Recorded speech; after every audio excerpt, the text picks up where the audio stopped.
n'y a rien. Au 1000 chemins, passer par ici, rien. Je peux entendre l'amen. Amen. Donc, ce sont des choses à voir. C'est la seule chose qui peut faire que l'homme peut divorcer. Parce que en dehors de ça, vous êtes mariés pour toujours. Dites amen. Amen. Amen. Ça, c'était la deuxième question. On va arriver à la troisième question. La troisième question. La troisième question est la suivante. La sœur pose une question pertinente. Il y a des gens qui posent des questions, d'autres posent des questions qui sont intéressantes, qui me poussent à pouvoir vite traiter ça. Ce sont des questions que je trouve un peu légères, là, ils laissent d'abord. Ce qui est important, je traite. Sinon, je vais traiter toutes les questions. La sœur pose une question très pertinente. En disant quoi? Écoutez. La sœur, une sœur demande ici, c'est quoi ça là?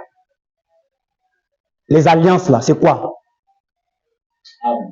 Ça, c'est quoi? Pourquoi on porte l'alliance? Elle demande d'abord c'est quoi une alliance? Quoi les alliances? Et puis elle dit pourquoi après le fiançailles, l'époux et l'épouse portent des alliances? Écoute ça très bien, ouvre tes oreilles. Pourquoi après le fiançailles, l'époux et l'époux portent des bagues? C'est-à-dire après le fiançailles, on porte cette bague-là. Cette bague appartient à une seule personne, c'est Madame Gospel. Dites amen. Amen. Ça appartient à elle seule. Amen. Donc pourquoi après ça on porte cette alliance-là? Je vais vous donner quelques références avant de commencer. Vous savez, prenez votre Bible dans... Bon, avant d'arriver à là, suivez-moi très bien. Pourquoi on porte des alliances? Et l'alliance, ça signifie quoi? D'abord, ce que vous devez savoir en première position, les alliances que vous voyez là, avant qu'on arrive toujours sur tous ces détails-là, les alliances que vous voyez là, c'est un symbole. C'est un symbole d'amour. C'est un symbole d'amour. L'alliance qu'on porte là, c'est un symbole d'amour. C'est un engagement de fidélité. Pour montrer que j'appartiens à une seule personne. Je peux entendre amen. Ça montre que j'appartiens à une seule personne. C'est pas fini. C'est un signe d'amour. Un signe d'amour infini avec ta femme ou avec ton mari. L'alliance. C'est un signe d'amour. C'est un engagement. On a dit quoi? C'est un engagement, n'est-ce pas? Yes, un engagement de fidélité. On a dit quoi encore? C'est un symbole d'amour. Et puis, en troisième position, on a dit c'est un signe d'un amour infini. Première des choses, c'est un symbole d'amour. Deuxième des choses, c'est un engagement de fidélité. Troisième des choses, c'est un signe d'amour infini. Amen. Ça, c'est ce sont les alliances là. Vous m'écoutez, n'est-ce pas? Yes, d'abord, quand vous prenez vos Bibles dans l'Ancien Testament, une femme qui se mariait, vous me suivez? Quand l'homme et la femme se marient, l'homme avait pour habitude de prendre une couronne pour mettre sur la tête de la femme. Et la femme devait porter cette couronne-là pour marcher avec ça partout. Quand on la voit, on sait que celle-là, elle est mariée. Quand on le je ne peux pas passer par ici. Celle-là, elle est déjà mariée. Non, je ne peux pas la draguer parce qu'elle est déjà mariée. Qu'est-ce qui identifiait cela? Elle portait une couronne. Prenez vos Bibles dans Luc 15.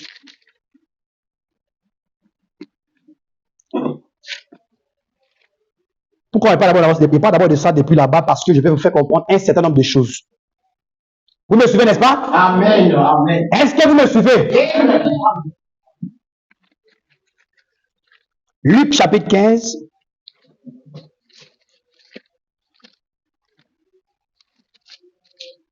Le verset 8 à 10.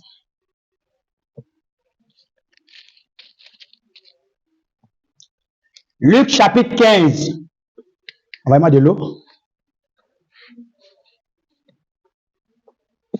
Ouvrez ça rapidement pour vous. Luc chapitre 15. Le verset 8 à 10. Vous êtes là? Amen.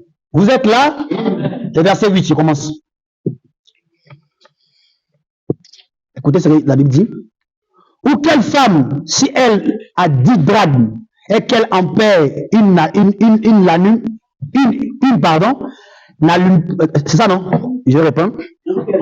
Ou quelle femme, si elle a 10 drachmes et qu'elle en perd une, n'allume une lampe, ne balaye la maison et ne cherche avec soin jusqu'à ce qu'elle la retrouve. C'est-à-dire que si une femme a 10 drachmes, si elle a perdu une, elle doit se faire de son mieux pour pouvoir trouver la drachme qu'elle a perdue là. Je continue. Verset 9. Lorsqu'elle la retrouvait, elle appelle ses amis et ses voisines et dit, réjouissez-vous avec moi, car j'ai retrouvé la drachme que j'avais perdue. De même, je vous le dis, il y a de la joie devant les anges de Dieu pour un seul péché qui se répand. Amen. Donc, il y avait une femme qui avait pour habitude de porter 10 drachmes. Faut pas nous montrer toujours que la femme est le type de l'église. Et le type de l'église. La femme devait avoir toujours 10 drachmes sur sa tête pour symboliser que la femme là, elle était une femme prise. Une femme choisie. Vous êtes avec moi? Amen. Une femme choisie. Une femme prise. Aucun autre homme n'a le droit de passer par là pour trouver cette femme-là. Parce que cette femme-là appartient à une seule personne. Vous êtes avec moi? Amen. D'abord, je vais souligner un point, ça crée un problème dans le monde du message. La Bible dit ceci. L'homme quittera son père, s'attachera à sa femme. Écoutez-moi très bien. Attachera à sa femme. Remarquez très bien que le mot là, c'est au singulier. À sa femme. On n'a pas dit à ses femmes. On dit à sa femme. Donc, la polygamie est exclue. C'est juste. Je peux répéter? Amen. L'homme quittera son père, s'attachera à sa femme. Le singulier. Je ne sais pas si les gens ne voient pas français qu'on a écrit là. À sa femme. Il n'a pas dit à ses femmes. Ce que Dieu a institué dans la Bible, il dit à sa femme, pas à ses femmes. Donc, le mariage d'abord, c'est avec une seule femme. Maintenant, pourquoi les Abraham sont venus plus tard? Abraham a fait ça, vous avez vu comment Ismaël était venu brigand devant eux. Et puis Dieu a poussé la femme Sarai pour pouvoir dire à Abraham de chasser Ismaël. Pourquoi? La femme là a fait autre chose. C'est que l'homme est parti prendre une deuxième femme. Voici la conséquence qui est arrivée. Dieu, selon le mariage, il a institué le mariage à sa femme. C'est pas moi qui a dit, mais c'est la Bible qui dit ça. À sa femme, c'est singulier. Donc c'est une seule femme. Maintenant, on porte des bagues, des alliances parce que je vous ai montré que ça suffit tant, ça suffit ceci, cela. Et normalement, ça, il n'y a pas vraiment des écritures clés ou identifiées. On parle de bagues de mariage, bagues d'alliance, de mariage, etc., etc. Il n'y a pas des écritures clés jusqu'à présent que moi j'ai pu, en faisant les études de la parole, tout ça. Je n'ai pas vu des écritures clés qui parlent de la femme doit porter des bagues, mais non, ça n'existe pas. Vous me suivez très bien? Amen. Avant, les femmes portaient quoi? La couronne. Une couronne pour identifier une femme mariée. Dites amen. Amen. Voilà, ça c'était avant. Maintenant, pourquoi nous portons des alliances au doigt? Je veux dire que c'est un signe de fidélité. Vous m'écoutez très bien? C'est un signe de fidélité, tout ça. Tu montres que tu appartiens à une personne. C'est-à-dire, moi, ma bague comme ça appartient à une seule femme. Amen. Dites amen. Amen. Ça appartient à une seule princesse. Yes. La princesse de mon cœur. Amen. Ça va à une seule personne. Dans cette bague, il peut pas être deux bagues. Dieu n'a pas dit que mettez vos bagues là, les deux noms. Dieu dit à sa femme. Donc, la seule femme là, c'est pour elle, ça appartient à elle. Donc, pourquoi nous portons ça? Il dit que dans l'Ancien Testament, on portait des trucs sur la tête. Mais pourquoi maintenant on arrive à porter ça? Ça provient depuis la coutume ancestrale, ça non? Ancestrale. Depuis la coutume ancestrale, les gens avaient pour habitude les hommes, écoutez-moi très bien, je suis en train de parler de ça. Parce qu'il n'y a pas d'écriture clé qui dit qu'il faut porter la bague comme ça ou comme ça. Il n'y a pas d'écriture clé. Mais sinon, au moins dans l'Ancien Testament, comme la femme s'est mariée, elle portait quelque chose sur sa tête juste pour identifier qu'elle était prise. Mais on n'avait pas dit que l'homme avait porté telle chose. Il n'y a pas d'écriture par rapport à ça. Excusez-moi.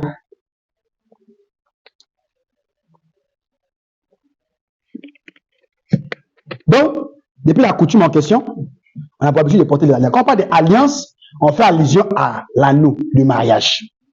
Vous me suivez, non? Alliance, on fait allusion à l'anneau du mariage, non?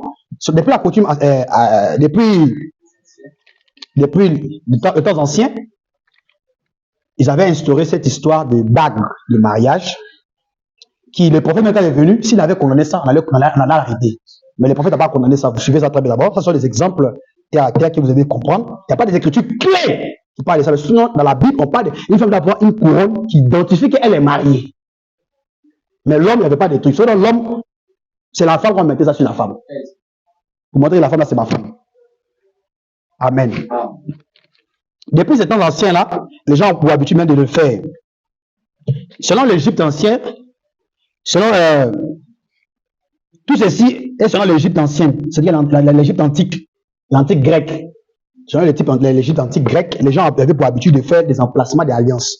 On installe un emplacement d'alliance pour identifier les deux hommes qui sont mariés. Vous me suivez? Un homme et une femme qui sont mariés. C'est-à-dire que l'homme appartient à telle personne, la femme appartient à telle personne. Qu'est-ce qui prouve que vous êtes mariés? La femme a son alliance, l'homme a son alliance. L'homme met à la femme aussi met à son alliance. Mais pourquoi? Est-ce qu'on comprend ça d'abord? On comprend ça? L'homme prend son alliance pour mettre sur la femme, et la femme également prend ça pour montrer que nous sommes mariés. L'homme là, il m'appartient. Cette femme m'appartient. Dites amen. Dites amen. Ça, c'est tout ça, le petit truc. Maintenant, pourquoi?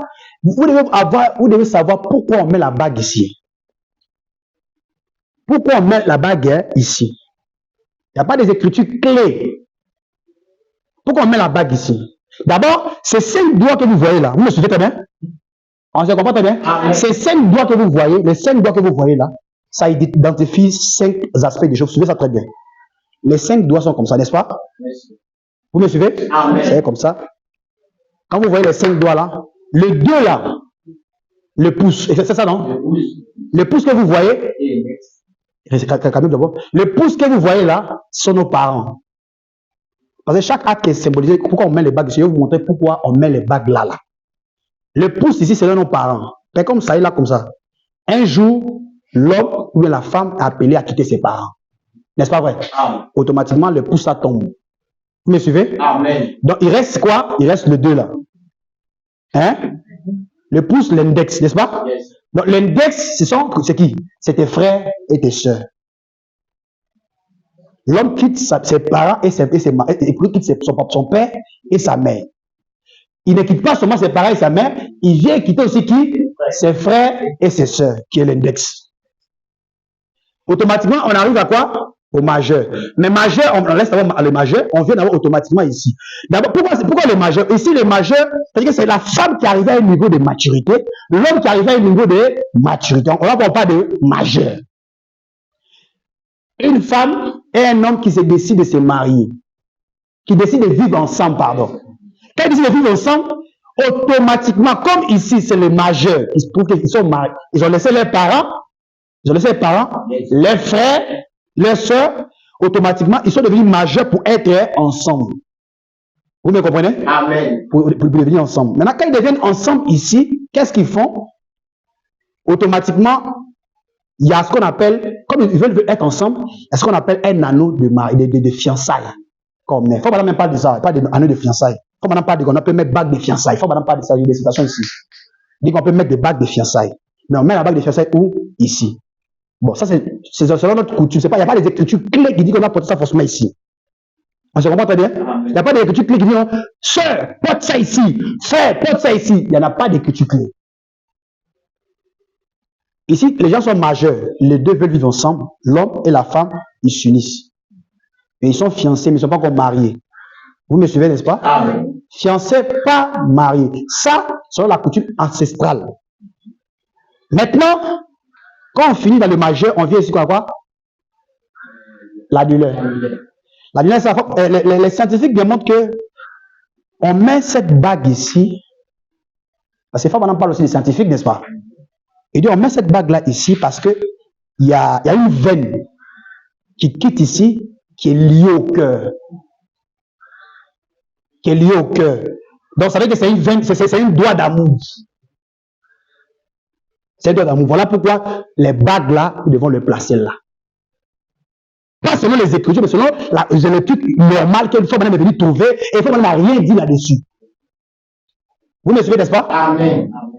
Est-ce qu'on se comprend? Amen. Maintenant, on met ça ici parce qu'il y a une veine qui est ici qui est liée au cœur. Voilà pourquoi, comme c'est un doigt d'amour, on place les anneaux. L'homme place chez sa femme, la femme aussi place. Parce qu'étant fiancé ici, ils mettent des bagues de fiançailles, ce qu'ils veulent ici, ou bien ils veulent tout ça. Mais après avoir mis des bagues de fiançailles ici, ils l'enlèvent ici pour mettre ça ici. Il faut maintenant pas de bagues de fiançailles, ça existe. Bagues de fiançailles existent. Quand moi j'étais fiancé avec ma femme, je mettais ma bague ici. Quand on était marié, maintenant, paf, ça a quitté l'endroit, ça fait le changement de tension. C'est-à-dire, ça fait un changement pour quitter ici, pour venir ici. Et ce n'est pas la même bague. Ce n'est pas la même bague. J'avais une bague de fiançailles spécialement que j'avais acheté pour la bague de fiançailles. J'avais commencé dans un magasin. Et puis également, quand on a fini, on a jeté, elle a gardé pour elle. Moi, on a pris une bague de mariage pour pouvoir faire truc. Je ne sais pas dire comment on a encore. Acheté ça dans un magasin également. Donc, c'est pour dire que ici, c'est un doigt d'amour. Il y a une veine qui est liée ici. Voilà pourquoi l'homme doit mettre la bague ici chez la femme. La femme également doit mettre ça chez l'homme ici. Amen. Amen. Maintenant, ici, les petits doigts qui restent, ce sont vos enfants que vous allez faire. On se comprend? Amen. Auriculaire, ce sont les enfants que vous allez faire. Après avoir quitté tes parents, tes frères et tes sœurs, vous êtes fiancés, vous êtes des majeurs pour fiancer, vous vous mariez. Après avoir fini de vous marier, vous avez quoi? Des enfants. On se comprend? Après avoir fini de faire ça, vous avez quoi? Des enfants. Voilà pourquoi on met les bagues ici, parce que c'est lié au cœur. Amen. Amen. Vous avez compris ça, n'est-ce pas? Amen. Voilà pourquoi on met les bagues là-bas. Ce n'est pas des écritures qui non. Même le prophète, quand il est venu, quand il est venu, il mettait sa bague dans son doigt. Souvent, il portait sa bague, souvent, il ne portait pas sa bague. Parce que ce n'est pas à lui de porter la bague même. Ce n'est pas une obligation pour l'homme de faire tout. Mais l'homme doit porter sa bague pour dire que je suis occupé. J'appartiens à une femme. Vous êtes avec moi? J'appartiens à une femme. Voilà pourquoi je porte ma bague ici. Donc, la bague, c'est un symbole d'amour. On doit forcément la porter pour pouvoir identifier que je suis marié avec telle personne et telle personne. Amen. Amen. On peut apporter des acclamations au Seigneur, n'est-ce pas?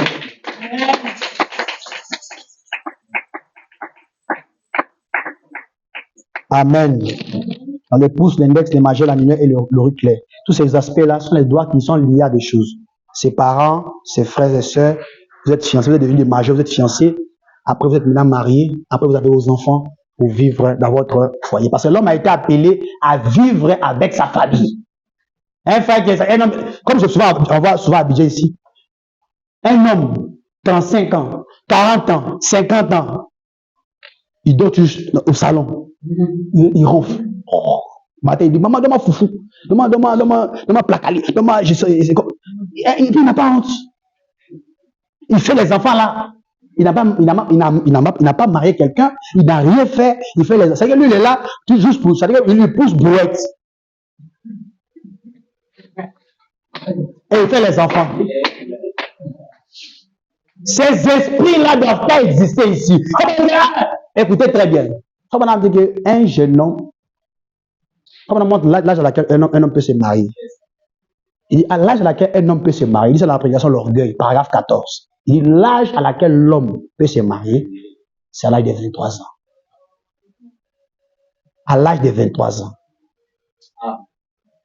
Un homme à l'âge de 23 ans pense à comment conduire sa famille, comment guider sa famille, diriger ses enfants, diriger sa femme.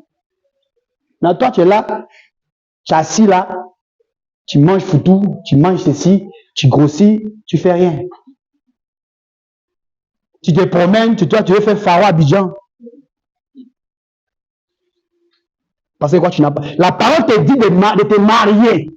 Dites amen. L'âge à se marier, il se dit 23 ans. La prédication, l'orgueil.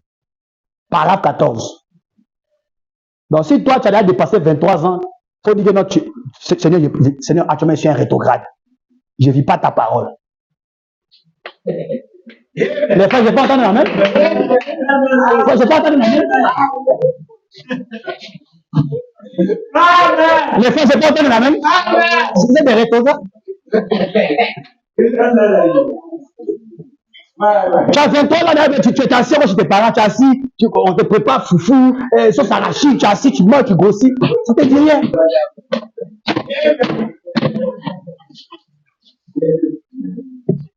Je ne suis pas en train de jouer. Je vous montre ce que la parole dit dans ce message-là. Il faut être un insensé pour s'asseoir chez ses parents, tu as 35 ans, 40 ans, tu fais enfant là-bas, puis tu es assis.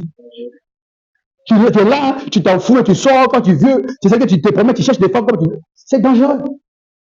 À l'âge de 23 ans, un jeune homme pense à comment diriger sa propre famille. Ici en Côte d'Ivoire, il y a une loi pour se marier. La femme doit avoir quel âge? 18 ans. L'homme, 21 ans. Mais toi, il faut aller à l'âge de 23 ans. Si tu veux te marier à 21 ans. Moi, je n'ai pas d'âge à fixer. Si je vous montre les femmes à l'âge de 20, 23 ans. Mais un croyant va vivre la parole. Amen. À 21 ans, je dis après, c'est déjà bon. Mais à 23 ans, 25 ans, tu rentres dans tes fonctions. Mais 30 ans, mais si tu as dépassé ces âges-là, tu es un rétrograde. Tu ne vis pas la parole. En fait, tu ne savais pas toutes ces choses-là. L'ignorance. Mais à partir de maintenant, si tu restes ignorant, on a été posé les pieds. Dites Amen. Je pense dans la main. Vivez la parole. Mariez-vous légalement. Un frère doit se marier. Il doit avoir sa propre famille. Diriger sa maison. Ah, si je vais pas, tu dors sur moi, tu c'est l'essentiel. Maman va préparer. Mon frère va préparer. Tu as un problème. Que Dieu vous bénisse. Je n'ai pas entendu la main. Est-ce que je peux entendre la main? C'est très important, fonder sa propre famille, selon le principe du message. Amen. Donc voilà pourquoi on porte des bagues là, vivre dans notre union avec nos femmes que nous avons mariées. Et on marche avec ça partout. Il n'y a pas de vie de débauche. Non, quand tu t'es marié, tu t'es marié. Et puis pour se marier, il y a des étapes. Hein? Il y a des étapes pour se marier. Oh non, je me marie. Non, on ne se marie pas comme ça. Pour se marier, il y a des étapes. Dans ce message ici, il y a des étapes. Amen. Frère Branham me dit que c'est d'abord la prière. Dites Amen. Amen. La prière. Tu pries, Seigneur, est-ce que c'est ta volonté? Écoute-moi très bien. Ne fais pas de choix où tu dis non, je vais prier, l'ange va descendre du ciel, il va me donner une femme. Ça n'existe pas. Je disais à un frère, quand je disais à un frère, il dit, si moi, où je suis, j'étais célibataire comme toi, mon frère, si je vois un ange qui descend, je dis que ta femme, c'est telle personne, je vais prendre ma machette, je vais couper ses ailes. Parce que Dieu, quand il a choisi la femme pour Adam au commencement, quand la femme a commis une erreur, la femme a dit quoi? C'est la femme que tu as mise au pot de moi. Donc Dieu avait choisi une femme pour quelqu'un au début, Adam. Quand la femme a commis une erreur, Adam a dit quoi? C'est la femme que tu as mise auprès de moi. Donc, depuis ce jour-là, Dieu a juré. Il n'est plus choisi femme pour quelqu'un. Donc si lui qui fait son choix, c'est toi. Amen. Tu pries par rapport à ça et tu dois être sûr que c'est elle. Tu vas la beauté seulement, tu ne pries pas, tu n'as pas de problème. Tu pries, mais tu dois avoir ton choix. Tu pries, tu dois être convaincu. Non, la femme que je marie, parce qu'avant de la marier, quand je la vois, je dois prier, est-ce que c'est elle? Et puis il y a des signes indicatifs que Dieu peut te montrer, ah, c'est vraiment elle. Là, tu t'en vas. Tu vois que toutes les choses commencent à. Tu suis la voie. Sinon, tu vas attendre que non, je vais jeûner, puis Dieu va quitter en songe. Il va apparaître avec ma fille. Accepte ce frère-là. Ça ne peut jamais exister. Ce genre de prière ne peut jamais exister. Amen. Amen. Ça ne peut jamais exister. Donc, pour se marier, tu dois et puis tu savoir que non, tout ça, puis tu pries. Mais si tu es convaincu, tu t'accroches à la personne. Tu n'es pas convaincu que ce n'est pas la peine. La première des choses, c'est la prière. Ça, je n'ai pas marié. Écoutez ça très bien. Je finis de parler des bagues de mariage, comme la soeur a demandé. En conclusion, on met la bague de mariage parce qu'il y a le vin qui est lié à. Ok. Amen.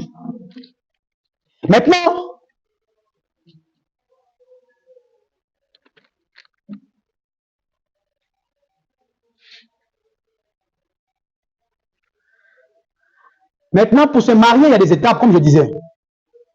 Il y a la prière. Écoutez-moi très bien. La prière pour se marier.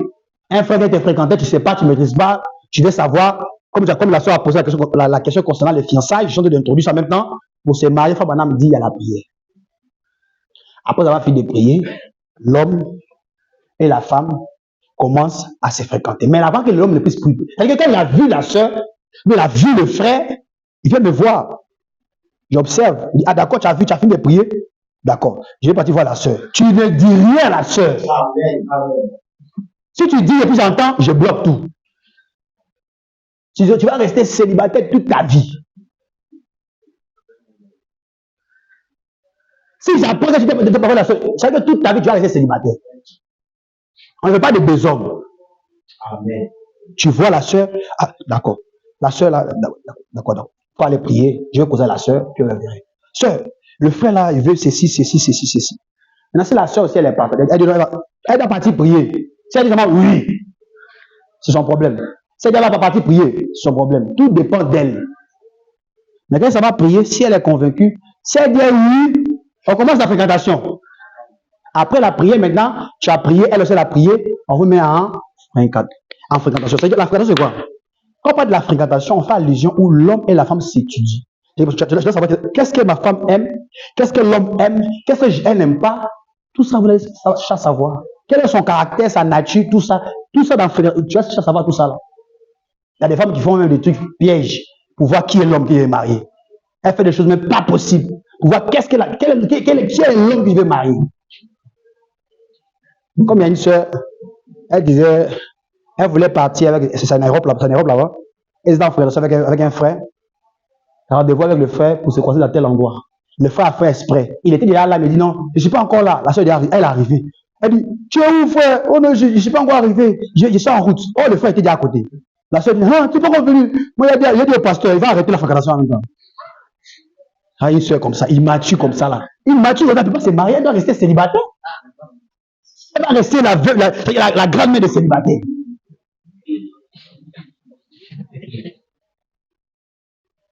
Elle dit, non, pasteur, je ne veux plus.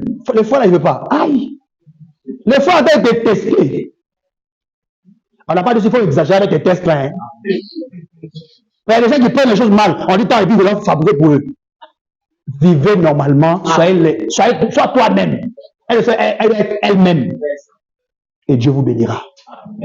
Amen. Amen. Et pendant ce temps-là, maintenant, vous commencez à vous fréquenter. C'est là, maintenant, après la prière, vous commencez à vous fréquenter. La seule à cause de ça, on a rompu la fréquentation. Maintenant, après, elle dit non, pasteur, nous sommes entendus. On veut maintenant répondre pour commencer notre fréquentation. Le pasteur dit non, le mariage, ce n'est pas pour les enfants. Non, les enfants n'ont pas un mariage. On sommes entendus, je cause bien les frères. Les frères, même, ils causent bien. Monsieur comme ça. Si d'ailleurs au début tu fais une chose pareille, ça au foyer, ça sera grave. Tu seras bébé gâté. Oh, les mariages, ce n'est pas pour les enfants. Si tu veux encore t'étais libéré littéralement, reste dans ton foyer là-bas. Chez tes parents. Amen. Donc c'est pour dire que non, la soeur a fait comme ça, donc on a rompu. Donc la fréquentation, c'est que le frère, la soeur, vous causez, vous échangez, savoir le comportement de la soeur, du frère, comment ça se passe, tout ça, son passé. Mais il y a des choses, vous devez faire très attention. De frères, il y a des faux frères. Quand tu dis tout ça, tu raconter ta vie, tu dis, oh non, la soeur a fait comme ça. Non. La fréquentation, c'est toi et la soeur. Si vous finissez, si elle n'est pas d'accord, entre vous, je bloque. Je n'ai pas fait savoir aux gens que vous êtes fréquentés. C'est que le frère a été de fréquenter la soeur. Je n'ai jamais fait ça. Vous faites ça entre vous-même en cachette, il n'est pas là-bas. Parce que si vous faites ça devant tout le monde, ça peut aboutir et puis ça peut ne pas aboutir. On se comprend très bien? Ça peut aboutir et ça peut pas aboutir. Donc, du coup, si toi seul, on t'a prêté au Dieu, vous commencez à causer tout le monde. On sait que toi le frère, tu as fréquenté la soeur, et puis plus tard, ça n'aboutit pas. On parle aux autres soeurs, ça n'aboutit pas. Toi, frère, c'est comment? Donc, pour éviter tous ces aspects-là, qu'est-ce qu'on fait? Tu es en fréquentation la soeur en privé. Amen. Vous voulez vous voir? Allez-y vous voir ailleurs. Vivez la parole, suivez les principes. Pas question, non, soeur, je vais te faire à tout. Je peux entendre un amen? Les frères, je peux entendre un amen. Je vais te faire à tout. Oh, monsieur, tu sais, il faut me gratter ici. Non. Yes. Tu fais ça, elle me dit ça, c'est fini. Tu vas rester le capitaine des célibataires. C'est très important. Il y a la discipline à suivre avant de se marier. Parce qu'il faut maintenant que la femme que vous voulez marier, vous devez savoir que c'est votre soeur. Au ciel, tu seras là-bas avec elle. Tu vas pas aller la maltraiter. Donc, c'est ta soeur, non? Il faut être calme, il faut se faire les choses comme un chrétien. Sois un chrétien. Amen. En français, je suis chrétien. On se marie, je suis chrétien. Amen. Après, maintenant, la prière, la fréquentation, où vous parlez, tu vois que quand tu commences à fréquenter la soeur, tu vois que non, la soeur là, c'est une bonne soeur, mais le frère là, c'est un bon frère, d'accord? Après la fréquentation, on passe ce qu'on appelle l'engagement. Tu commences maintenant à décider dans ton cœur si je dois continuer avec le frère ou pas. Si je dois continuer avec la soeur ou pas. Tu vois tes critères, comme parce que les femmes disent, d'après les femmes, moi je dois l'image de mon mari, c'est pas mal. Mais s'il n'est pas dans la parole, c'est-à-dire que si tu n'es pas assis dans la parole, tu vas souffrir. Ton image, tu vas mener l'image de la maison. Et tu vas souffrir là-bas à la maison. Tu passes à la troisième étape qu'on appelle l'engagement. Dans l'engagement, là, c'est là maintenant que tu dois prendre l'engagement si tu dois continuer avec le monsieur, bien, c'est-à-dire avec le frère ou avec la soeur. L'engagement, là. C'est là que si tu as fait un faux choix, toute ta vie, tu restes là. Après l'engagement, maintenant, tu dis que non, je décide de me marier avec la soeur. Qui est différent de la fréquentation. Hein. On se fréquente, on se voit, on fait ça va comment? On fait des sorties pour aller vous causer un peu, échanger, tout ça là. 18h, on rentre à la maison. Oh, on a 21h, 23h, les soeurs, il ne faut pas rester au dehors. J'apprends que le frère est à 23h au dehors, avec la soeur. Je vais finir, tout ça va finir. Ça va finir, je vais faire. On parle des hommes. On va suivre la parole. Amen. Amen. Maintenant, dans l'engagement, la décision, dans l'engagement, là, quand tu décides de démarrer avec la femme en question, c'est la troisième étape. Hein. Maintenant, l'homme et la femme vont faire des tests. Vous partez faire des tests pour voir si vous êtes compatibles. Il y a des gens qui sont mariés sans savoir qu'ils sont compatibles. Et après, dans le foyer, la femme vient, il est chétif. C'est vous deux là. Vous êtes partis vous marier. Vous savez, l'amour là. C'est vrai que les gens disent que l'amour avec c'est ça là. Tu l'aimes jusqu'à tu as oublié de faire ce qu'on appelle l'examen de sang. Pour savoir ton groupe sanguin, pour voir pour elle, pour tout ça. On met ensemble, vous êtes compatibles, d'accord. Vous m'envoyez ça, vous partez faire pour vous. Vous m'envoyez ça à la maison ici. Vous venez chez, même si ici, peu importe, je suis sur ce voyage, attendez-moi. Si je ne suis pas là, ce n'est pas la peine de commencer la fréquentation. Attendez, pas question de mariage, pas question de. Tant que je ne suis pas venu, il voit d'abord les deux là. Ah, d'accord, d'accord. Si maintenant je vois que c'est bon, je garde les deux. Je vais garder ça, moi je vais garder les deux là. Je garde les deux. S'il y a quelque chose de même, moi je montre les deux là. Les frères étaient compatibles. S'il y a un problème, c'est que c'est un problème de famille. Ça, c'est quoi? Dans l'engagement. Quand vous finissez de faire ça, vous me suivez maintenant? Amen. Quand vous finissez de faire maintenant le troisième étape qui est couronnée par l'examen des tests que vous allez faire des sangs pour savoir si c'est issu groupe sanguin de quoi, tout ça.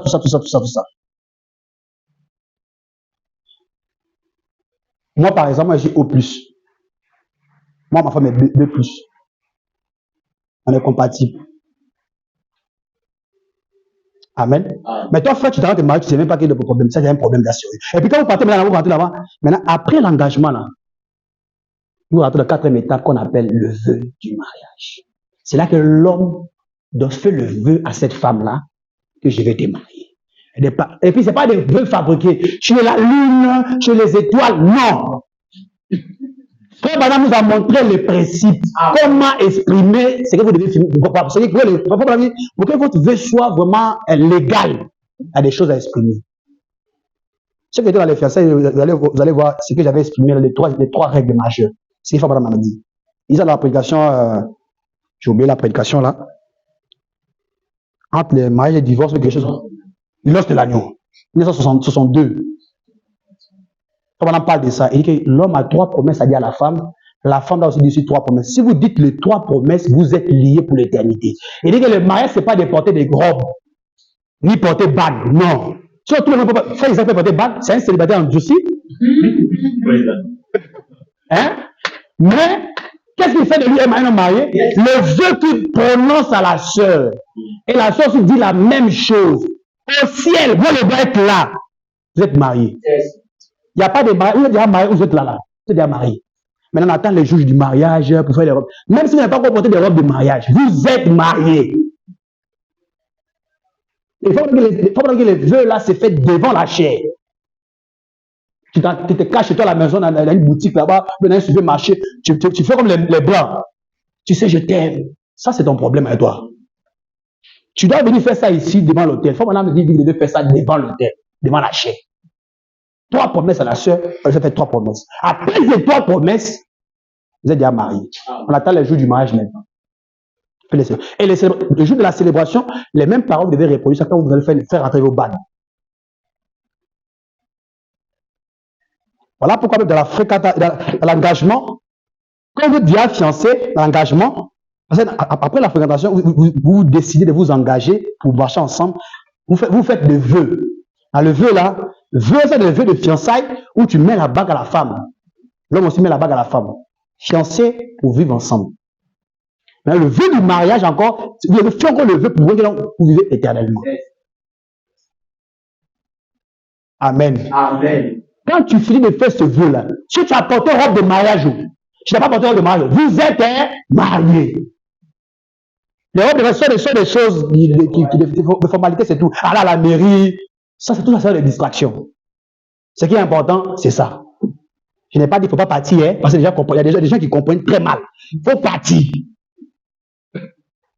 Tu veux qu'on t'enseigne que non, le frère tant s'est marié, il n'est pas cité ton nom. Il faut partir. Tu fais tes histoires, tu finis de faire des histoires, tu reviens là. Oh, on mange ta nourriture comme on veut, on mange bien ta nourriture. On mange ça bien, tout ça là. Je pense, si je dois faire emporter, le pasteur prend sa nourriture à la maison. C'est le frère qui s'est marié. Non, on est venu pour manger, nous sommes des invités. Je suis l'invité spécial. Il doit venir le mariage. Si je ne vous le fais pas, il ne venez pas le mariage. Que Dieu vous bénisse. Amen. Donc, c'est pour dire que, après avoir fini de faire ça, on fait la célébration du mariage. Quand on finit de faire la célébration du mariage, vous partez chez vous à la maison. Et après même la célébration du mariage, mais avant même de vous marier, il y a des choses que je vais vous dire, que je ne peux pas dire ici devant vous. Il y a des choses que je vais dire aux mariés avant qu'on arrive à ce niveau-là. Maintenant, si toi tu as passé 1000 chemins pour aller se cacher, pour aller faire autre chose, j'apprends, c'est pas bon. Pas bon. Amen. Donc, les 4 étapes là doivent être respectées. Dites Amen. Amen. Les 4 étapes doivent être respectées. Pour le reste, vous connaîtrez la vérité et la vérité vous affranchira. Amen. Que le Seigneur vous bénisse.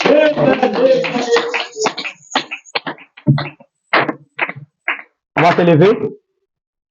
Il me reste 2 questions. Je vais répondre ça vendredi, puis c'est fini. Il me reste 3 questions, non? 2 questions, pardon. 2 questions. Je vais répondre ça le vendredi, et puis c'est fini. Pour ne pas trop vous retarder ici.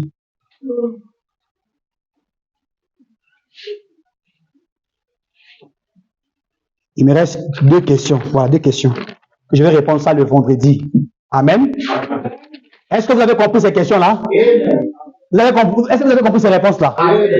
Voilà. Faisons les choses selon la parole. Il ne faut pas suivre tes sentiments. Ne te cache pas pour vivre une vie bizarre. Écoute-moi très bien. S'il y a quelqu'un qui fait encourager les gens, c'est marier, c'est moi. Venez vous marier. Tu as combien là-bas? On voit, on s'organise, on fait des programmes. Je te pousse à te marier. Je vais te marier, on s'arrange pour te pousser à te marier. Mais tu dois remplir les critères, sur les critères de la parole. Si je vois les critères, tu remplis les critères, tu n'as pas de moyens, tu vas te marier. Frère, tu vas te marier dans ton songe. Amen. Tu n'as pas de maison, tu n'as pas de ressources qui vont te donner l'argent, tu vas te marier. Oublie ça. Il faut d'abord dire à ton Dieu que oh, c'est ma femme. Le Dieu qui t'a dit que c'est ta femme là, il n'a qu'à te donner d'abord l'argent, tu vas prendre maison et puis tu vas revenir. Amen. On va prier le Seigneur. Alléluia. Alléluia.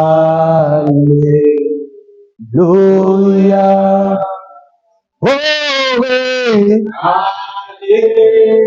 Chante avec moi ce cantique. Alléluia. Chantons. Alléluia.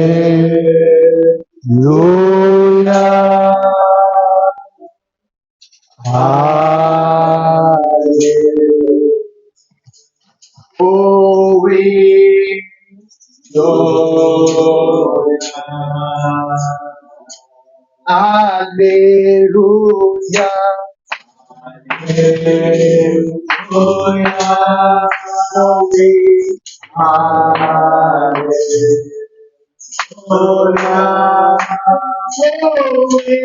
Alléluia.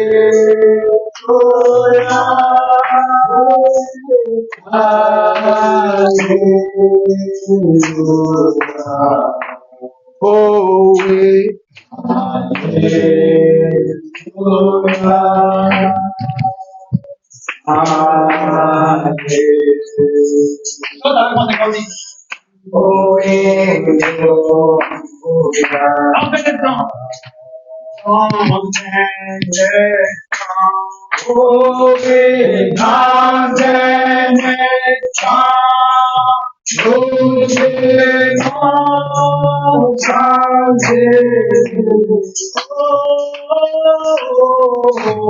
Avec Jésus, nos mains. Oh oui, alléluia.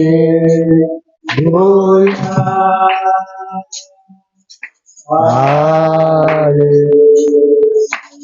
Oh oui. Prie ensemble, Seigneur. Prie le Dieu sincèrement de tout ton cœur. Ce que tu as entendu sur la parole, les questions et réponses sur la parole. Que Dieu parle à ton cœur afin que tu obéisses à sa parole. Que Dieu t'aide à honorer sa parole. Élève là-bas, prie le Seigneur.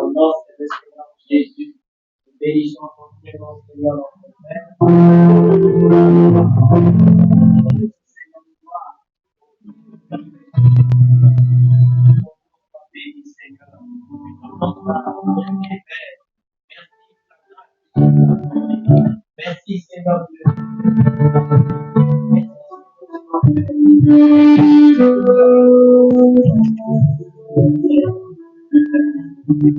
Élève ta voix, prie le Seigneur sincèrement.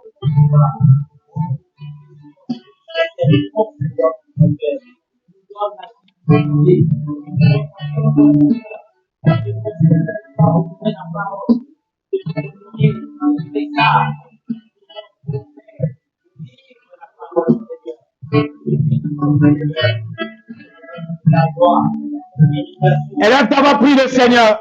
Parle à ton Dieu sincèrement. Vous connaîtrez la vérité vous affranchira. Tu sais dans quoi tu te trouves en ce moment.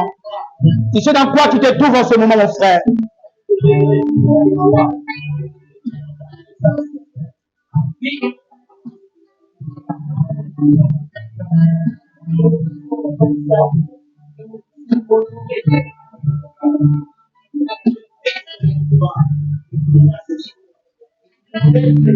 Prie le Seigneur de tout ton cœur. Dis Seigneur, assiste-moi pour vivre ta parole.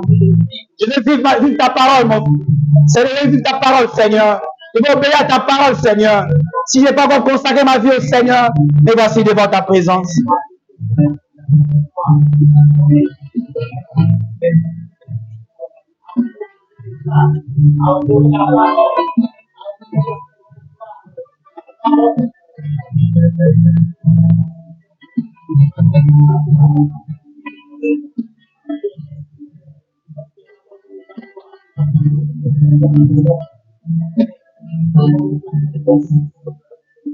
Prie pour ton âme, prie pour ta vie.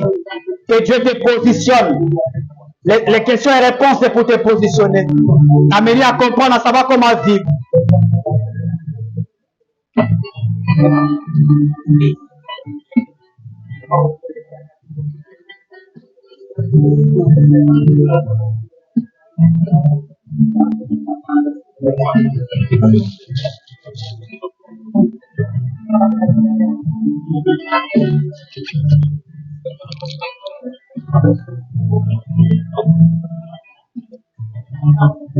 Tu es venu un dimanche pour écouter la parole. Qu'est-ce que tu veux que la parole fasse dans ton âme? Le prophète nous a montré à l'introduction pour évoluer dans la spiritualité, pour avancer dans la profondeur de la parole de Dieu. Si tu veux avancer dans la profondeur de l'amour du Seigneur, tu dois lire la parole et tu dois prier. Et Seigneur, donne-moi la vie de prière.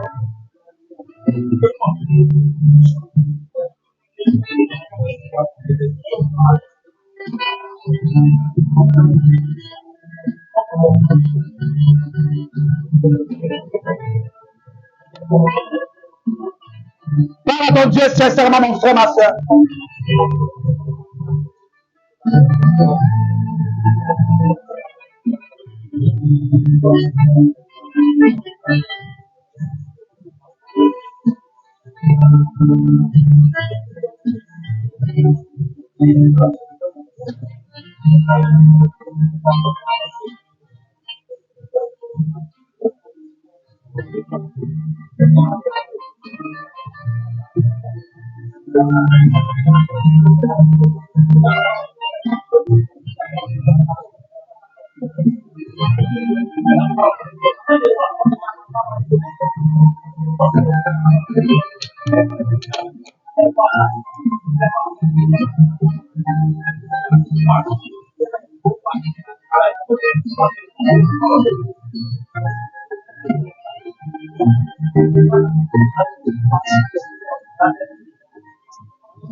Frère, prie le Seigneur sincèrement. C'est un temps de prière. Prions tous le Seigneur.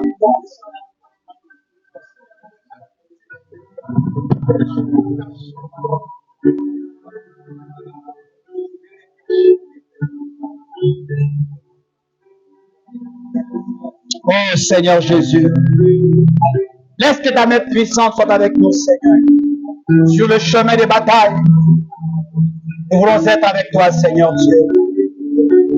Nous voulons te servir, Père, dignement. Nous voulons être honnêtes avec toi, Père. Nous voulons que toi, le Dieu des esprits, tu prennes le contrôle, Seigneur. Tu prennes l'avancement. Laisse que ces appels de gloire, ces questions et réponses bénissent le cœur de tes enfants, Seigneur. N'apporte pas cela, Seigneur Dieu, tout pour remplir la tête, Seigneur. Mais c'est pour positionner ton peuple, Seigneur. Que ta main puissante soit avec nous.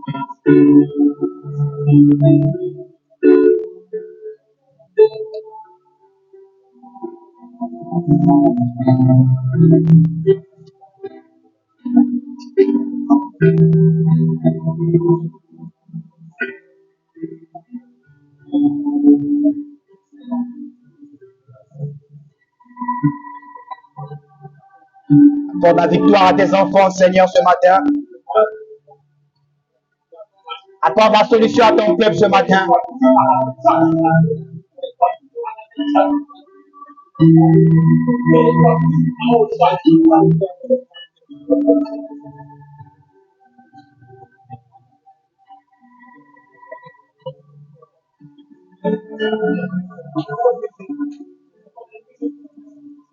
Seigneur, laisse que ta puissante main, Seigneur, que tu règnes dans le cœur de tes enfants, que tu les aides dans toutes choses, qui te servent partout où ils marcheront, qui t'adorent partout où ils marcheront. Oh Seigneur,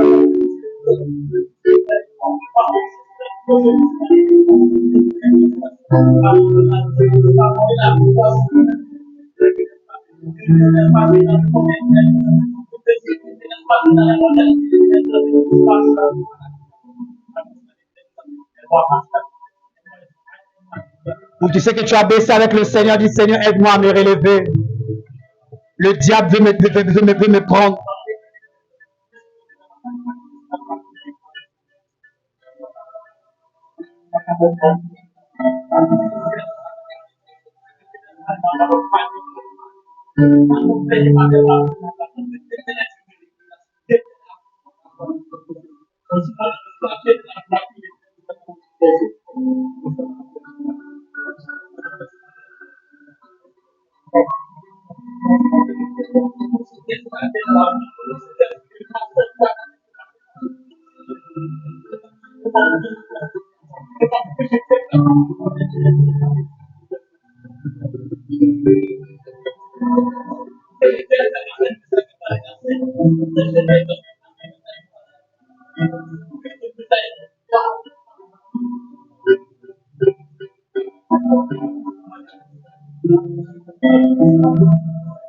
Oh Saint-Esprit, aide-nous, Seigneur, à pouvoir à devenir la parole que nous écoutons, Seigneur.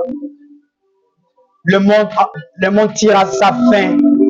Le monde tire à sa destruction. Seigneur, nous voyons les événements modernes qui sont rendus clairs par la prophétie. Aide nos cœurs, aide nos âmes, Seigneur, à se rapprocher de toi, Seigneur. Que la gloire te soit rendue. Dispose toutes choses pour ta gloire, Seigneur. Laisse que le Saint-Esprit, le Dieu des esprits, le véritable Dieu, le Dieu de William Branham, que tu atteignes, Père de gloire, un niveau surnaturel avec tes enfants. Que tu te manifestes surnaturellement, Seigneur. Chaque promesse dans le livre est vraie.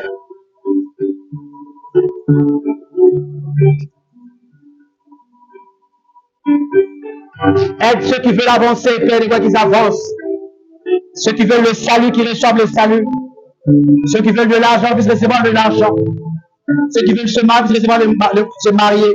Ceux qui veulent faire de toi ceci ou cela, la paix du cœur, la stabilité dans leur foyer qu'ils reçoivent.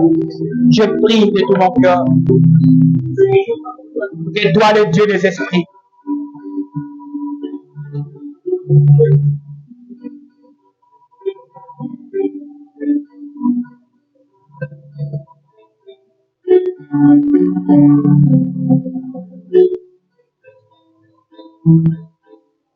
chaque livre, puis je crois son amour divin.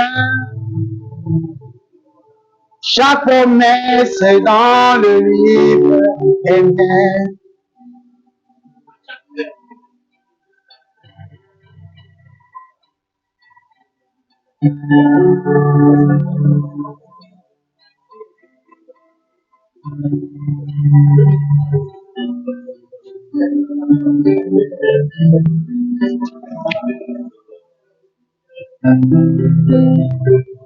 Chaque promesse dans le livre.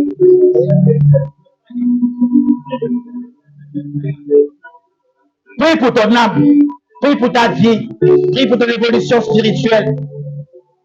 Et Dieu t'aide à arriver à une dimension spirituelle.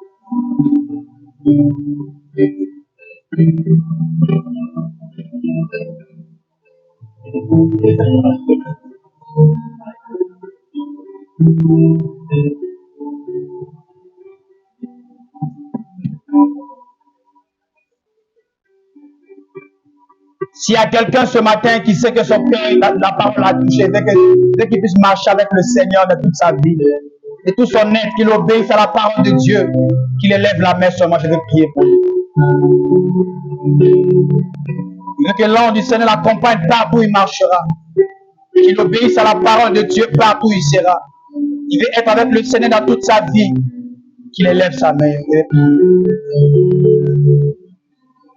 Bien-aimé Père Céleste, je prie pour le main de tes enfants qui sont levés, Seigneur. C'est que Père de roi, ils veulent faire marcher avec toi. Ils veulent faire une alliance avec toi, Seigneur. Ils veulent marcher avec toi partout dans leur vie, Seigneur. À quoi sert-il un homme de gagner le monde entier s'il perdait son âme, Seigneur? Les questions-réponses, c'est pour nous positionner, Seigneur. C'est pour nous aider, Père de gloire, à avoir, Père de gloire, des réponses sur les questions qui étaient dans notre esprit, Seigneur. Afin de pouvoir savoir marcher, savoir, Père de gloire, s'orienter, Seigneur. À surmonter tout esprit de l'ennemi, Seigneur Dieu. Au temps de la les gens liront ces livres en question, et la connaissance augmentera, Seigneur. Oh Dieu, aide tes enfants à recevoir, Père, cette lumière, la puissance de Christ, ainsi que la connaissance, Père. afin de pouvoir manifester Christ partout, Seigneur. S'il y avait des alliances, il y avait des blocages dans leur vie, Seigneur, je prie par l'autorité de la parole qu'ils reçoivent la solution dans le nom de Jésus-Christ. Et que toi, le Dieu des esprits, Seigneur, que tu leur accordes les désirs de leur cœur le plus profond. Ils ont un désir dans leur cœur, Seigneur. Ils ont un besoin dans leur cœur, Seigneur. Ils veulent voir ta main puissante. Toi, le Dieu qui n'a jamais changé. Toi, le Dieu des solutions. Que tu localises chaque frère dans le nom de Jésus-Christ. Afin qu'il sorte d'ici, Père, avec la restauration, avec la réponse à son problème, Seigneur. Je les confie à toi ce matin, Seigneur. Et je t'exprime leur désir, Seigneur. Ils t'ont parlé après avoir écouté la parole. Ils t'ont parlé, ils t'ont exprimé leurs désirs. Ils t'ont exprimé leurs besoins. Ils veulent que toi tu interviennes et que toi tu sois avec eux, Seigneur. Fortifie-le, Seigneur Père, dans leur marche, dans leur évolution. Oh Dieu, aide-les à honorer la parole, à obéir à la parole, à vivre la parole, à suivre la parole, Seigneur.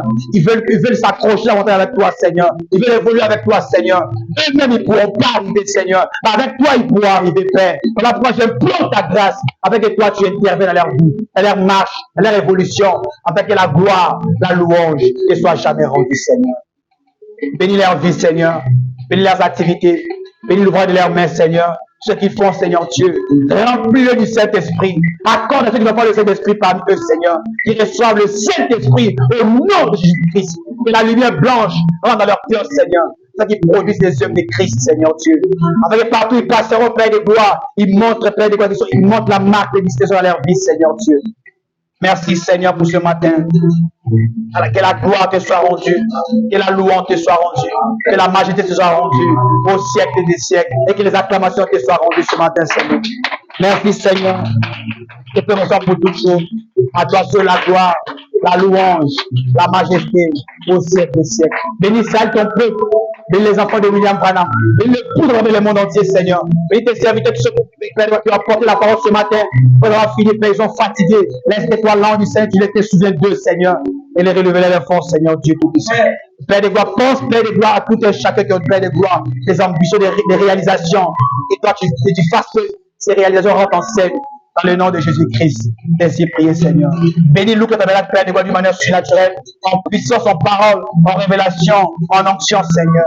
Bénis, Père de gloire, oh Dieu, ces questions et réponses, que cela enrichisse nos âmes partout où nous marchons. Que nous gravons la parole dans notre âme, Seigneur, afin que nous puissions témoigner sa partout, Seigneur.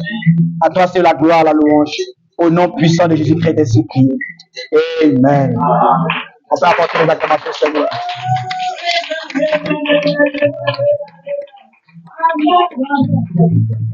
On va t'asseoir à la tête, Seigneur.